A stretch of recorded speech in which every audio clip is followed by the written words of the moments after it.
Hello.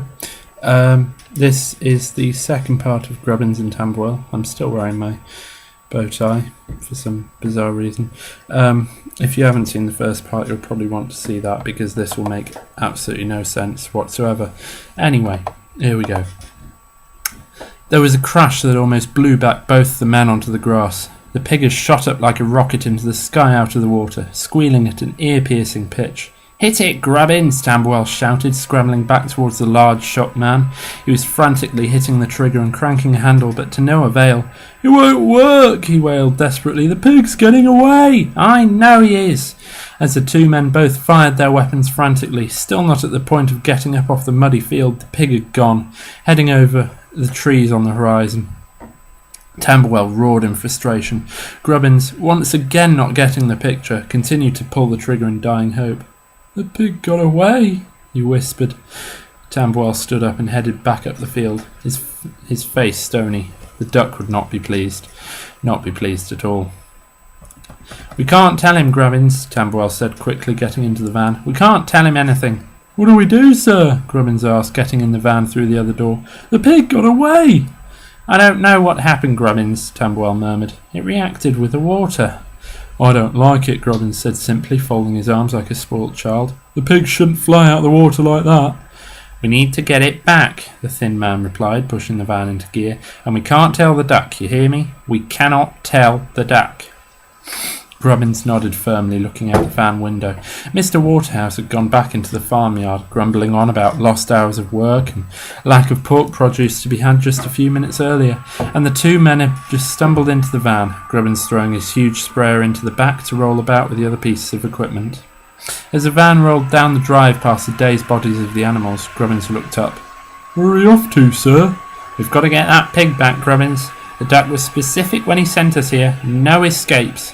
And we need to find out what that water does to them, because at the moment it's looking bad." They pulled out of the drive past Mr. Waterhouse's traditional white gate and inviting sign. White Farm, Tamberwell read. That name will stick with him forever.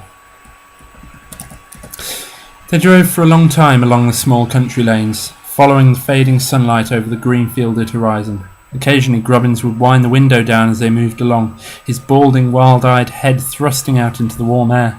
"What is it?" Tamberwell asked the first time he did it. "I thought I saw the pig," he replied, pulling his fat head back into the van. "But it was a bird." "We'll get him back, Grubbins," Tamberwell muttered as the large man slid back into his seat and sulked. "Just you wait." It was nearly dark before Tamberwell had one of his brilliant ideas. His self-coined name for those little sparks of inspiration that lead to something amazing. "Get the map out, Grubbins," he said, elbowing the fat man in the side. He jerked awake, snorting loudly. Tamberwell had very sharp elbows. Fumbling underneath the seat, Grubbins pulled out the giant book, searching through it for their location. Muttering various oddly named places and chuckling to himself, he eventually dragged his podgy finger to their road, beaming proudly at Tamberwell. "Well done," the thin man muttered, glancing between the map and the road. "Now, where's Pickle's place?" "Pickle?" Grubbins asked, sniggering. "That's a food, silly." "No, you dunce!" Tamberwell cried. He was tired, hungry, and above all desperately needed the bathroom. "We need to see Pickle, the inventor. Parenthesis Pickle." It was early the next morning when they rolled up onto Pickle's rainy street. The journey had been hampered by Grubbins's poor map-reading skills, so they had been forced to stop for the night and sleep in the van. The water in the potholes of the road before them sloshed about as the wheels of the truck rolled on, past terraced houses until they reached the corner of the street and the last red brick building. "Here we are," Tamberwell said, stopping the car. He looked over at Grubbins, who was leaning out, peering up at the overcast sky. "You wait in the car," Tamberwell said to him, not waiting until he looked around. "I'll be back in a couple of minutes." "'Kay," Grubbins said, squinting as the rain landed on his fat face. The poor man had had nothing to do on the long car journey over, and so had been reduced to constantly scanning the skies in the morning for the flying pig. "Not that it will do anything," Tamberwell grumbled as he slammed the van door shut. "That pig's long gone, unless Pickle helps us." He walked over the road to Pickle's house, shouting loudly as he stepped in a huge puddle and soaked his trousers. The grubby, rubbish-filled street was dead, except for the patter of the rain on the pavements. Tamberwell rapped on Pickle's dented and for some reason smoke-blasted door and hopped from foot to foot as he heard the familiar growls of parenthesis inside. Finally the door was wrenched open and the wild hair and thin face of Pickle glared out at him. Parenthesis Pickle, Tamberwell smiled, leaning back on his heels. Hello again. Tamberwell, Pickle hissed. I've been looking for you. Why is that then? Tamberwell asked, narrowing his eyes. Pickle simply smirked. The duck wants you. Says you haven't reported back to him on White Farm yet, and you were due to yesterday. Tamberwell kept a harsh face. It isn't done yet, he said truthfully, and I need your help. Pickle smiled again, showing his yellow teeth. What for?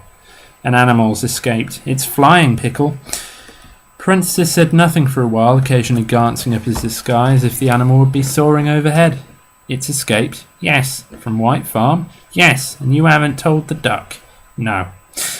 Parenthesis Pickle gave a wide smile, brushing his wiry hair back with his hand. I think this puts me in a significant position of power, he muttered. One that could bring you down after that incident with the conscious Hoover. Really? Tamberwell retorted, imaging us with screaming Hoover in his head. Well, how about your mishap with all our equipment? May I remind you that we put the damage repair on our expenses list to save your skin? Pickle took a step back from the doorway, licking his lips in shock. That won't be necessary, he said, shaking slightly. I don't want to meet the duck again. Come on in. I'll help you, but only if the duck stays away. This will be over in a matter of days, I promise, Tamberwell said, smiling in triumph. The duck won't know a thing.